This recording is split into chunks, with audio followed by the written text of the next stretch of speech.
অহা 22 জুন তাৰিখে দিনৰ 2:56 যোৱাৰ লগে লগে প্ৰবৃত্তি হ'ব। অৰ্থাৎ 22 জুনৰ দিনাখন 2:56 মন্দিৰৰ দুৱাৰ বন্ধ হ'ব।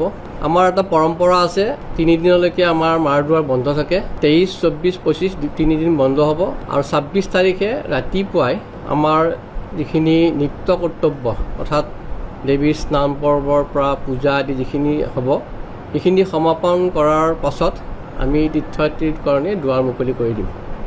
26 তাৰিখ, 27 তাৰিখে আমাৰ অকল সৰ্বসাধাৰণ যাত্ৰীয়ে দৰ্শনৰ সুবিধা পাব।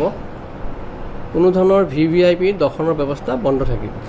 কোনো ধৰণৰ ঢোল ঢাকৰ নবজায়, কোনো ধৰণৰ হুলস্থুলীয়া পৰিৱেশত যাতে মেলাখন নহয় সেই উদ্দেশ্যে ছাত্ৰ ৰাখি এইবেলি লৈছোঁ। যিহেতুকে অম্বুবাচী মহাযুগটো এতিয়া শান্তিপূৰ্ণভাৱে পালন কৰা উৎসৱ। এইবাৰ আমাৰ প্ৰকৃতিয়েও আমাক